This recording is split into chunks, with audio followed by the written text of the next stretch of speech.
আসসালামু আলাইকুম রহমতুল্লাহি ওবরাকাতুহু।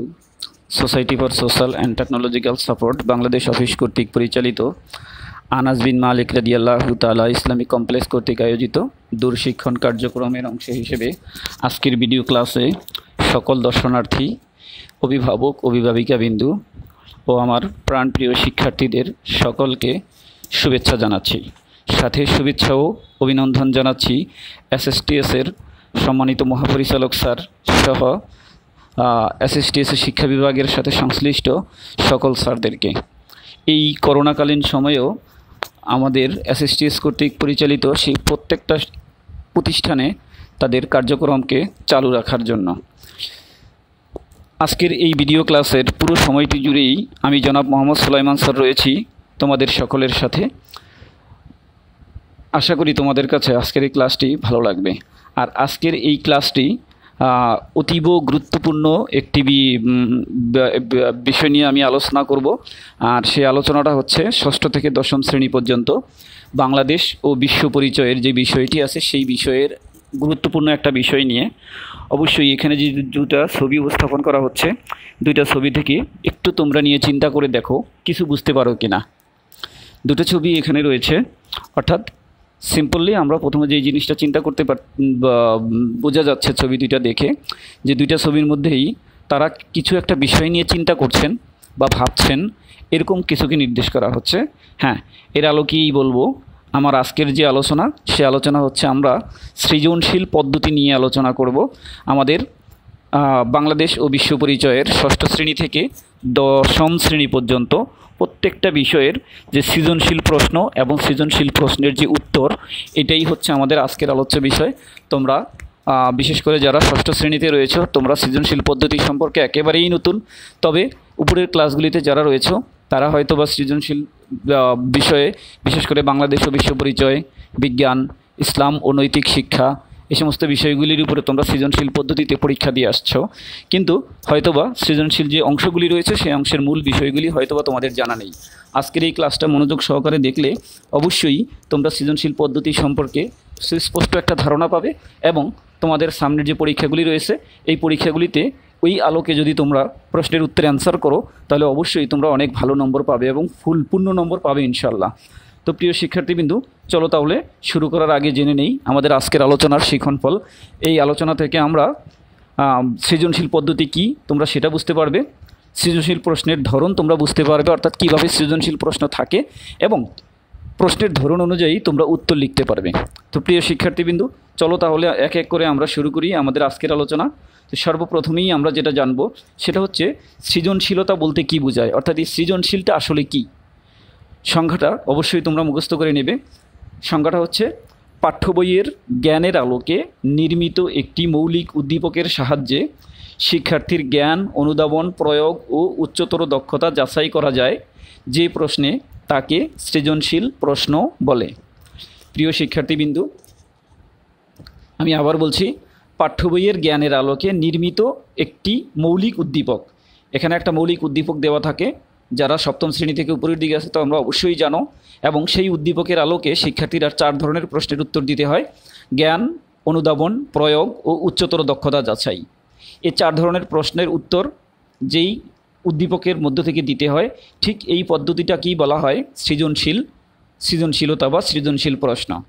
তো প্রিয় শিক্ষার্থীবিন্দু, তোমরা একটু মুখস্থ করে নেবে, কারণ হয়তোবা কখনো কেউ জিজ্ঞাসা করতে পারে যে সৃজনশীল পদ্ধতি আসলে কি বা সৃজনশীলতা কাকে বলে। তাহলে উত্তরটা হলো পাঠ্য বইয়ের জ্ঞানের আলোকে নির্মিত একটি মৌলিক উদ্দীপকের সাহায্যে শিক্ষার্থীর জ্ঞান, অনুধাবন, প্রয়োগ ও উচ্চতর দক্ষতা যাচাই করা হয় যে প্রশ্নে, তাকেই সৃজনশীল প্রশ্ন বলে। আর এই সৃজনশীল পদ্ধতির উদ্ভাবন করেছিলেন যুক্তরাষ্ট্রের শিক্ষা মনস্তত্ত্ববিদ বেঞ্জামিন ব্লুম।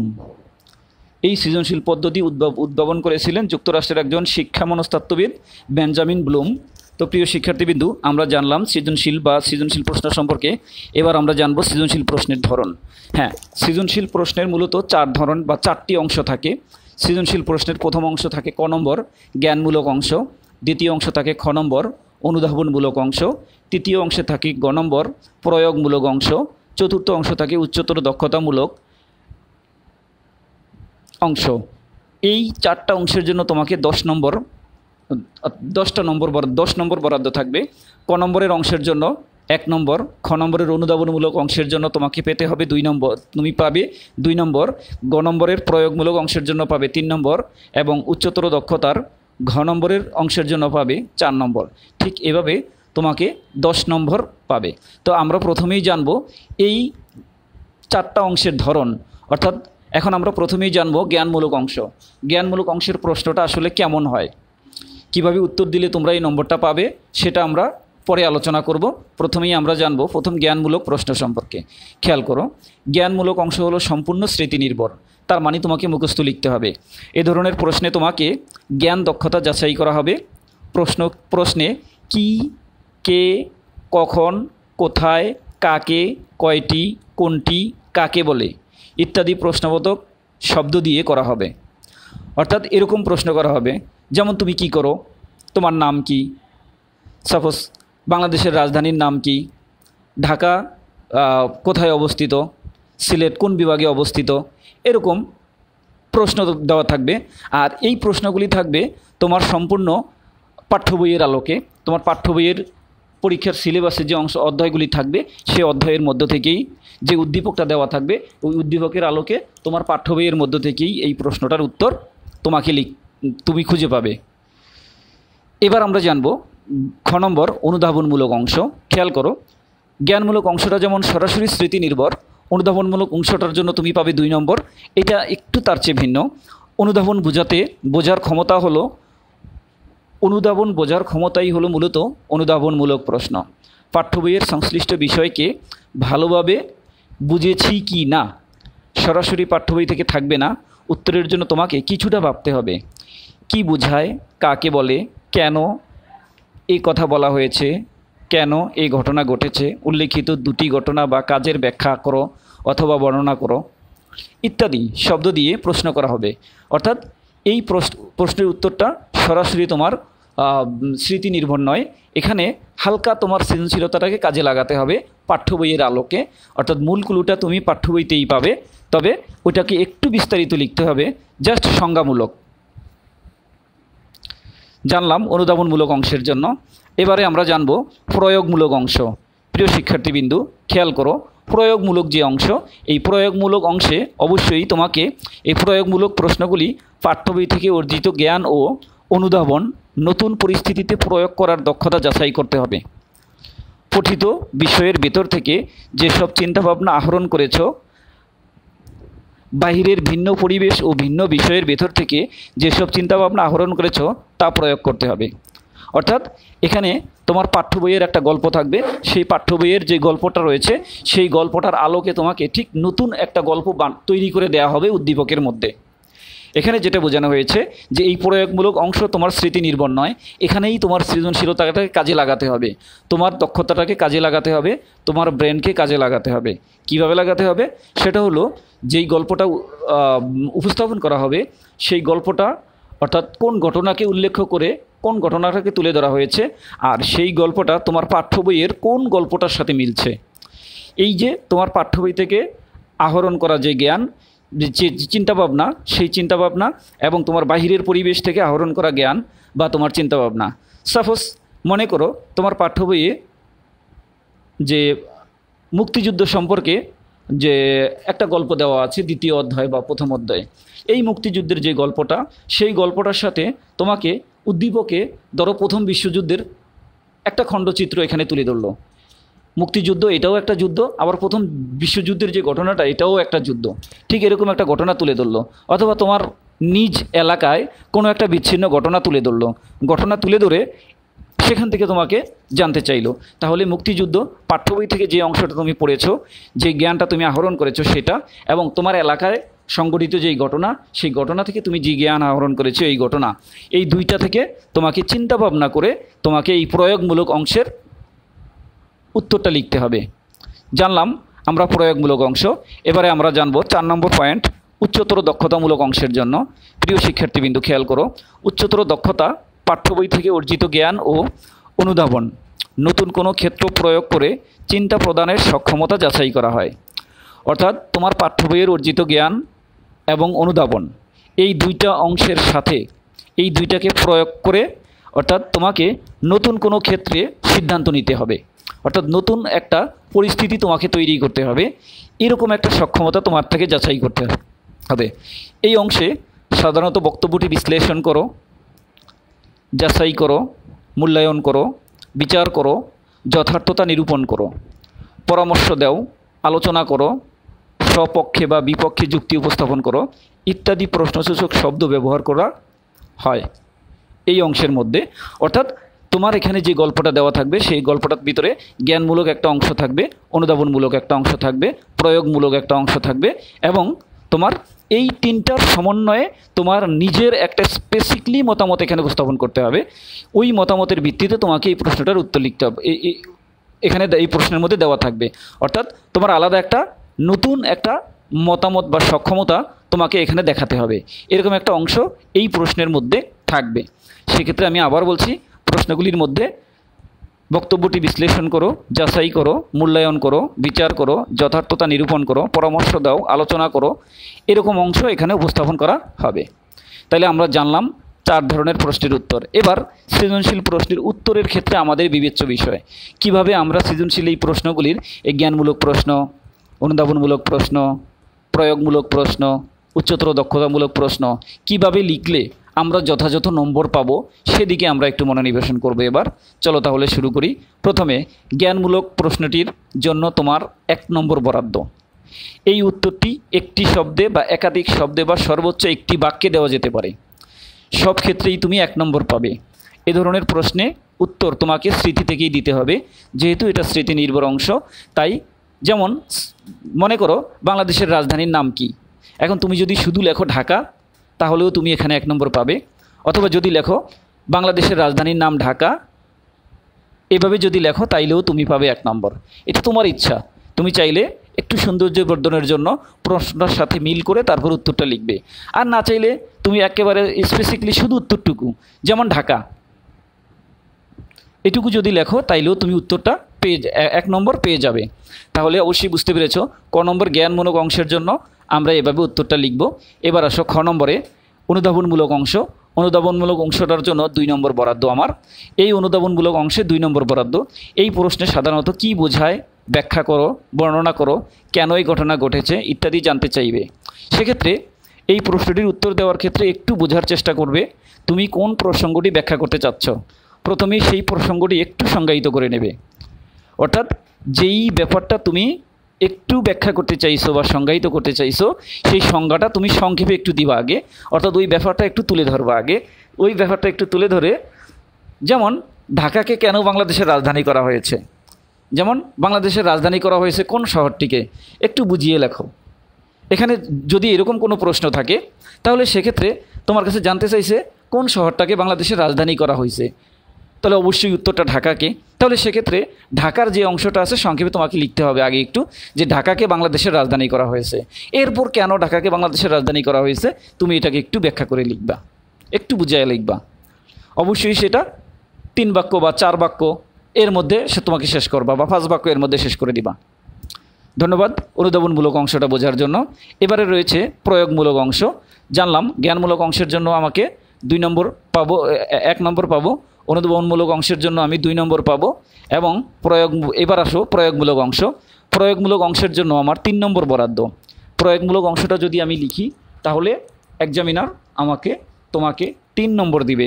সেক্ষেত্রে তোমাকে খেয়াল রাখতে হবে এই প্রশ্নে উদ্দীপকের প্রদত্ত ক্ষেত্রে কোনো একটি প্রসঙ্গ ব্যাখ্যা করতে বলবে। মনে রাখবে অবশ্যই কোনো একটা প্রসঙ্গ ব্যাখ্যা করতে বলবে বা বর্ণনা করতে বলবে, কিংবা কোনো সূত্র, নিয়ম, তত্ত্ব, নীতি, পদ্ধতি ইত্যাদি প্রয়োগ করে কিছু উত্তর নির্ণয় করতে বলবে। এই প্রশ্নটির উত্তর করার আগে ভালো করে উদ্দীপক ও প্রশ্নটি পড়ে কোন প্রসঙ্গটির উত্তর তোমার থেকে চাইছে সেটি তোমাকে বুঝে সেই প্রসঙ্গের উত্তর লিখতে হবে। যেই প্রসঙ্গটি তোমার কাছে ব্যাখ্যা বা বিশ্লেষণ চাইছে তোমাকে প্রথমেই ওই প্রসঙ্গটা লিখতে হবে। এই প্রসঙ্গটা হচ্ছে জ্ঞানমূলক অংশ, এটার জন্য তুমি 1 নম্বর পাবে। যদি এটা তুমি আলাদা করে না লিখো তাহলে অবশ্যই তুমি 1 নম্বর পাবে না। অর্থাৎ এখানে জ্ঞানমূলক একটা অংশ রয়েছে, ওই অংশটাকে তোমাকে আলাদা করে লিখতে হবে। উক্ত প্রসঙ্গটি নিজের ভাষায় বুঝিয়ে লিখলে তুমি পেয়ে যাবে আরও 1 নম্বর। অর্থাৎ শুধু প্রসঙ্গটা লিখবা। যেমন সাপোজ ইউ বাংলাদেশের রাজধানীকে কেন বাংলাদেশের রাজধানী শহর কোনটি ব্যাখ্যা করো। তাহলে এখানে বাংলাদেশের রাজধানী শহর ঢাকা, এটার জন্য তুমি 1 নম্বর পাবে। কেন ঢাকাকে বাংলাদেশের রাজধানী করা হইলো এটাকে একটু তুমি তোমার মতো করে একটু লিখবা, সেখানে তুমি আরও 1 নম্বর পাবে, তাহলে 2 নম্বর হয়ে গেল। উদ্দীপকের প্রদত্ত ক্ষেত্রে এই প্রসঙ্গটি বা সূত্রটি প্রয়োগ করতে পারলে, অর্থাৎ উদ্দীপকের প্রদত্ত এই প্রসঙ্গটি কী রূপে হবে তা যদি তুমি লিখতে পারো বা নির্ণয় করতে পারো, উত্তরের এই অংশটি হলো প্রয়োগমূলক অংশ, আর এটার জন্য তোমাকে আরও 1 নম্বর তুমি পাবে। অর্থাৎ এভাবে ব্যাখ্যা করে লিখলে, পুরো অংশটা লিখলে তুমি 3 নম্বর পেয়ে যাবে। তুমি যদি এক্ষেত্রে শুধু জ্ঞান অংশটি লিখতে পারো তবে 1 নম্বর পাবে। যদি তুমি জ্ঞানের সাথে অনুধাবন অংশটি লিখতে পারো তবে তুমি আরও 1 নম্বর অর্থাৎ 2 নম্বর পাবে। আর অনুধাবনের সাথে যদি তুমি সঠিকভাবে পুরোপুরি বিষয়টি ব্যাখ্যা করে লিখতে পারো তাহলে তুমি মোট 3 নম্বর এখানে পেয়ে যাবে। তাহলে এভাবে প্রয়োগমূলক অংশ থেকে তুমি 3 নম্বর অর্জন করতে পারবে। চলো তাহলে শুরু করি। উচ্চতর দক্ষতামূলক যে অংশটা রয়েছে সেই অংশটা, এই উচ্চতর দক্ষতামূলক অংশটার জন্য তোমার 4 নম্বর বরাদ্দ। তুমি এখানে 4 নম্বর পাবে। এক্ষেত্রে উদ্দীপকের প্রদত্ত ক্ষেত্রে কোন প্রসঙ্গটি ব্যাখ্যা করে এর থেকে সিদ্ধান্ত নিতে বা ধারণাটি সৃষ্টি করতে বলে, কিংবা উদ্দীপক প্রদত্ত ক্ষেত্রে কোন বিষয়টির প্রসঙ্গে কোন একটি প্রসঙ্গ সম্পর্কে একটি উক্তি বা বিবৃতি মূল্যায়ন করতে বলে, কিংবা কোনো একটি ঘটনা বিশ্লেষণ করতে বলবে। গ নম্বরের প্রশ্নের মতোই এই প্রশ্নটিরও উত্তর করার আগে ভালো করে উদ্দীপক এবং প্রশ্নটি পড়ে প্রসঙ্গটি নিয়ে তোমাকে বুঝে উত্তর করার চেষ্টা করতে হবে। অর্থাৎ উদ্দীপকটা তোমাকে ভালো করে বুঝতে হবে, এরপরে প্রশ্নটা কী আছে সেই বিষয়টাও তোমাকে সুস্পষ্টভাবে বুঝতে হবে এবং সেটা বুঝে সেভাবে তোমাকে উত্তর করতে হবে। তো প্রিয় শিক্ষার্থীবৃন্দু, উত্তরের শুরুতেই তোমাকে উক্ত প্রসঙ্গটি সংজ্ঞায়িত করে নিতে হবে। এই অংশটা হচ্ছে জ্ঞানমূলক অংশ, এজন্য তুমি 1 নম্বর পাবে। এরপরে প্রসঙ্গটি নিজের ভাষায় একটু বুঝিয়ে লিখতে পারলে তুমি পেয়ে যাবে আরও 1 নম্বর। এই অংশটি হলো অনুধাবনমূলক অংশ। আর উদ্দীপকে প্রদত্ত ক্ষেত্রটির প্রসঙ্গটি প্রয়োগ করতে পারলে, অর্থাৎ উদ্দীপকের প্রদত্ত ক্ষেত্রটি উক্ত প্রসঙ্গটি কীরূপ হবে তা একটু বিশ্লেষণ করে লিখতে পারলে তুমি পেয়ে যাবে আরও 1 নম্বর। আর এই অংশটি হলো প্রয়োগমূলক। আর তুমি যদি উদ্দীপকের প্রদত্ত ক্ষেত্রের প্রসঙ্গটি প্রয়োগ করার পর এর থেকে নতুন কোনো একটি সিদ্ধান্তে আসতে পারো, কিংবা কোনো একটি উক্তি সম্পর্কে মূল্যায়ন করতে পারো, কিংবা কোনো একটি ঘটনার পিছনের কারণগুলি কী তা ব্যাখ্যা করতে পারো, তাহলে তুমি এখানে আরও 1 নম্বর পেয়ে যাবে। অর্থাৎ এক কথা হইল, তোমার জ্ঞান, তোমার অনুধাবন এবং তোমার প্রয়োগ এগুলি মিলাইয়া তুমি একটা নতুন সিদ্ধান্তে আসবা, আর সেই নতুন সিদ্ধান্তটার জন্য তুমি আরও 1 নম্বর পাবে। এভাবে তুমি মোট 4 নম্বর পাবে। আর এটাই হলো উচ্চতর দক্ষতা। তো প্রিয় শিক্ষার্থীবৃন্দ, এই অংশটি অর্থাৎ এক্ষেত্রে তাহলে তুমি যদি জ্ঞানমূলক অংশের উত্তরটা লিখতে পারো তাহলে তুমি 1 নম্বর পাবে। যদি তুমি প্রয়োগ করতে যদি তুমি একটু বিশ্লেষণ করে লিখো তাহলে আরও 1 নম্বর পাবে। যদি তুমি প্রয়োগ করতে পারো তাহলে তুমি আরও 1 নম্বর পাবে। আর যদি উচ্চতর দক্ষতার অংশটি পুরোপুরি উত্তর সঠিকভাবে তুমি লিখতে পারো তাহলে তুমি আরও 1 নম্বর অর্থাৎ মোট 4 নম্বর পাবে। এক্ষেত্রে 3 থেকে 4 প্যারায় লিখতে পারলে ভালো। তোমার জানা থাকা ভালো উত্তরের জ্ঞান, অনুধাবন, প্রয়োগ ও উচ্চতর দক্ষতার অংশগুলি অনেক সময় আলাদা করে পরপর লেখা সম্ভব হয় না। প্রিয় শিক্ষার্থীবৃন্দু, এক্ষেত্রে প্রশ্নটি উত্তর সাজিয়ে লেখার প্রয়োজন। এই অংশগুলি আগে পরে কিংবা একসাথে লেখা যেতে পারে। আমরা জেনে নিলাম 4টা অংশ। এবার আমি একটা উদাহরণ উপস্থাপন করছি, সেই উদাহরণ থেকে আমরা বুঝে নেওয়ার চেষ্টা করব। আজকের উদাহরণটা হচ্ছে, ধরো নাফিসের বাবা মুক্তিযুদ্ধের সময় বিশ্ববিদ্যালয়ের ছাত্র ছিলেন। তিনি প্রশিক্ষণ নিতে এসে সাতক্ষীরা এলাকায় মুক্তিযুদ্ধ করেন। এই যুদ্ধে আমাদের প্রতিবেশী দেশ বিভিন্ন ধরনের ট্রেনিং দিয়ে এবং বাংলাদেশের পক্ষে বিদেশে জনমত গড়ে সাহায্য সহযোগিতা করেছেন। একটা উদ্দীপক দেওয়া আছে, তোমরা একটু চিন্তা করে দেখো এই উদ্দীপকে তোমরা যারা 6ষ্ঠ শ্রেণীতে রয়েছো তোমাদের কোন অংশটার সাথে মিলছে? অবশ্যই দ্বিতীয় অংশটা, দ্বিতীয় অধ্যায়ের সাথে মিলছে। তোমরা যারা 7ম শ্রেণীতে আছো তোমাদের দ্বিতীয় অধ্যায়ের সাথে মিলছে। তোমরা যারা 8ম শ্রেণীতে রয়েছো তোমাদের তোমাদের প্রথম অধ্যায়ের সাথে মিলছে, দ্বিতীয় অধ্যায়ের সাথে মিলছে। প্রিয় শিক্ষার্থীবৃন্দু, তোমরা যারা 9ম শ্রেণীতে রয়েছো তোমাদের 3য় অধ্যায়ের সাথে মিলছে। তো খেয়াল করো, এখন এই যে উদ্দীপক থেকে প্রথম প্রশ্ন, আনুষ্ঠানিকভাবে স্বাধীন বাংলাদেশের পতাকা কত তারিখে উত্তোলন করা হয়? তাহলে এটা হচ্ছে সম্পূর্ণ স্মৃতিনির্ভর অংশ অর্থাৎ জ্ঞানমূলক অংশ, স্মৃতিনির্ভর প্রশ্ন। এটার উত্তরটা স্পেসিফিকলি যদি তুমি শুধু লেখো যে 2রা মার্চ তাইলেও হয়ে যাবে। উত্তরটা হইল 2রা মার্চ 1971 সাল। এখন তুমি যদি কত তারিখ জানতে চাইছে, তো সেক্ষেত্রে তুমি যদি শুধু 2রা মার্চ 1971 লেখো তাইলেও তুমি এখানে 1 নম্বর পেয়ে যাবে। আর যদি লেখো আনুষ্ঠানিকভাবে স্বাধীন বাংলাদেশের পতাকা উত্তোলন করা হয়েছিল 2রা মার্চ 1971 সাল, তাহলেও তুমি 1 নম্বরই পেয়ে যাবে। তবে নিয়মটা হলো তুমি প্রশ্নটার সাথে মিল করে যদি উত্তরটা লিখো তাহলে সেটা একটু মানানসই হয় এবং সুন্দর হয়। দ্বিতীয় প্রশ্ন, যৌথ বাহিনী গঠন করা হয়েছিল কেন? প্রিয় শিক্ষার্থীবৃন্দ খেয়াল করো। খ নম্বর, অনুধাবনমূলক অংশ, কেন যৌথ বাহিনী গঠন করা হয়েছিল? তাহলে সঠিকভাবে মুক্তিযুদ্ধ পরিচালনা করার জন্যই মূলত যৌথ বাহিনী গঠন করা হয়েছিল। এটা হইল এটার মূল অংশ, এটাই হইল জ্ঞানমূলক অংশ। যেই জ্ঞানমূলক অংশটার জন্য তুমি এখানে 1 নম্বর পাবে, যে মূলত মুক্তিযুদ্ধকে সঠিকভাবে পরিচালনা করার জন্যই যৌথ বাহিনী গঠন করা হয়েছিল। এটা হলো মূল উত্তর, কিন্তু এটুক লিখলে তুমি শুধু 1 নম্বরই পাবে। এরপরে এই যৌথ বাহিনী গঠন করা হয়েছিল কেন একটু বিশ্লেষণ করে লিখবে, যে যৌথ বাহিনী মূলত গঠন করা হয়েছিল মুক্তিযুদ্ধকালীন সময়ে যাতে সুশৃঙ্খলভাবে যুদ্ধ পরিচালনা করা হয়ে থাকে, সাধারণ মানুষের সমন্বয়ে, যৌথ বাহিনীর সমন্বয়ে মুক্তিযুদ্ধটা যাতে ভালোভাবে পরিচালিত হয়ে যাতে একটা চূড়ান্ত যুদ্ধ করা যায় এবং যাতে একটা চূড়ান্ত সফলতা পাওয়া যায়, একটা ফলাফল যাতে পাওয়া যায়, এজন্যই মূলত যৌথ বাহিনী গঠন করা হয়েছিল। যেই যৌথ বাহিনী আমাদের সামরিক বাহিনীর বাঙালি যে অফিসাররা ছিল তাদেরকে নিয়েই মূলত যৌথ বাহিনী গঠন করা হয়েছিল এবং 30,000 নিয়মিত যোদ্ধাদের নিয়েই মূলত এই যৌথ বাহিনীর এই নিয়মিত বাহিনী গঠন করা হয়েছিল। শেষ। এভাবে আমি উত্তরটা একটু লিখে দিলাম বাড়ায়া। সেক্ষেত্রে ওই যে শুধু সঠিকভাবে মুক্তিযুদ্ধ পরিচালনা করার জন্য যৌথ বাহিনী গঠন করা হয়েছিল, এর জন্য 1 নম্বর। এরপরে তুমি যে আসলে যৌথ বাহিনীটা কী, কেন গঠন করা হয়েছে, কিভাবে গঠন করা হয়েছে, এটা একটু বললাম, এটার জন্য তুমি পাবে আরও 1 নম্বর, মোট 2 নম্বর। অবশ্যই এখানে 2 প্যারায় 2টাই আলাদা করে লিখবে। 3 নম্বর প্রশ্ন, নাফিসের বাবা মুক্তিযুদ্ধের কোন সেক্টরের সদস্য ছিলেন, ব্যাখ্যা করো। তাহলে প্রথমত যেহেতু ওখানে বলে দিছে যে বাংলাদেশের সাতক্ষীরা এলাকায় তিনি যুদ্ধ করেছিলেন, তাহলে সাতক্ষীরা এটা কত নম্বর সেক্টরে ছিল প্রিয় শিক্ষার্থীবৃন্দু? অবশ্যই এটা হয়তো বা তোমার 4 নম্বর অথবা 5 নম্বর সেক্টর হতে পারে, সম্ভাব্য, আমার সঠিক স্মরণ নাই। তো এই 4 নম্বর অথবা 5 নম্বর সেক্টরে তিনি যুদ্ধ করেছিলেন। খেয়াল করো, প্রথম উত্তর হলো এটা। এরপর হলো এই সেক্টরটা কোন কোন অঞ্চলগুলি নিয়ে এই সেক্টরটা গঠন করা হয়েছিল, এরপরে এই সেক্টরে যারা ছিল তারা কিভাবে যুদ্ধ করেছে তুমি একটু বিশ্লেষণ করে লিখবা, ব্যাস। 4 নম্বর, উচ্চতর দক্ষতামূলক যে অংশটা রয়েছে দেওয়া আছে, উদ্দীপকে উল্লিখিত দেশটির সহযোগিতা এদেশের স্বাধীনতাকে ত্বরান্বিত করেছিল, মূল্যায়ন করুন। তাহলে আসো, উদ্দীপকে উল্লেখিত দেশটির সহায়তা, উদ্দীপকে যেই দেশটার কথা বলেছে আমাদের প্রতিবেশী দেশ, কোন দেশটা? অবশ্যই সেই দেশটা ভারত। এটা হলো জ্ঞানমূলক অংশ, এর জন্য তোমাকে 1 নম্বর পেতে হবে। 2, অনুধাবনমূলক, কীভাবে ভারত আমাদের সহযোগিতা করেছিল। মুক্তিযুদ্ধের সময় ভারতই ছিল আমাদের একমাত্র প্রতিবেশী দেশ যারা বিভিন্নভাবে আমাদেরকে সহযোগিতা করেছিল, আমাদের সরাসরি যুদ্ধ করে সহযোগিতা করেছিল। এটুকুর জন্য তুমি আরও 1 নম্বর পাবা। এরপরে কিভাবে তারা সহযোগিতা করেছে তুমি সেটা লেখো, যে তারা মুক্তিযুদ্ধের সময় আমাদের সরাসরি মুক্তিযুদ্ধে অংশগ্রহণ করে সহযোগিতা করেছিল, আমাদের শরণার্থীদের সাহায্য করে সহযোগিতা করেছিল। ঠিক এইভাবে তাদের সহযোগিতার যে ক্ষেত্রগুলি আছে ক্ষেত্রগুলি একটু বিশ্লেষণ করে লিখো, তাহলে তোমার অনুধাবনমূলক হয়ে গেল, তুমি সেখানে আরও 1 নম্বর পাবে। এরপরে এই অনুধাবনের আলোকে তাদের সহযোগিতাই আমাদের স্বাধীনতা ত্বরান্বিত হয়েছিল, অর্থাৎ আমরা পূর্ণ স্বাধীনতা পেয়েছিলাম। তুমি সরাসরি তো যুক্তি সহকারে তুমি এই বিষয়টা প্রমাণ করে দেখাইয়া দিবা, প্রমাণ করে দেখাইয়া দিলে সেখানে তুমি আরও 1 নম্বর, অর্থাৎ সর্বমোট তুমি এই প্রশ্নের জন্য এইভাবে লিখলে 4 নম্বর পেয়ে যাইবা।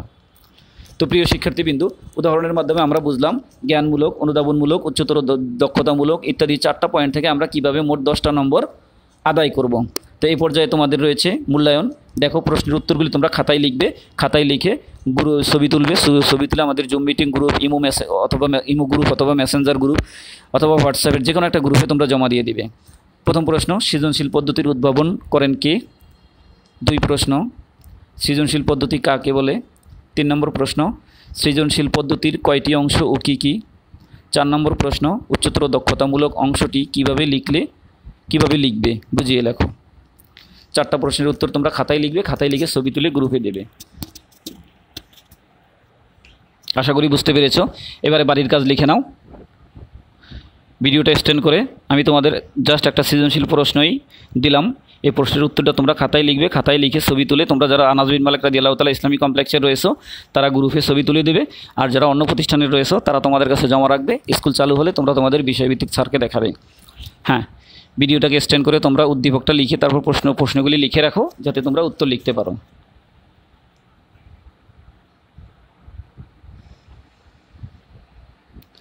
আশা করি তোমরা প্রশ্ন উত্তরটা লিখেছো।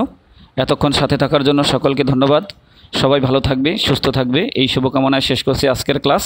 আল্লাহ হাফেজ।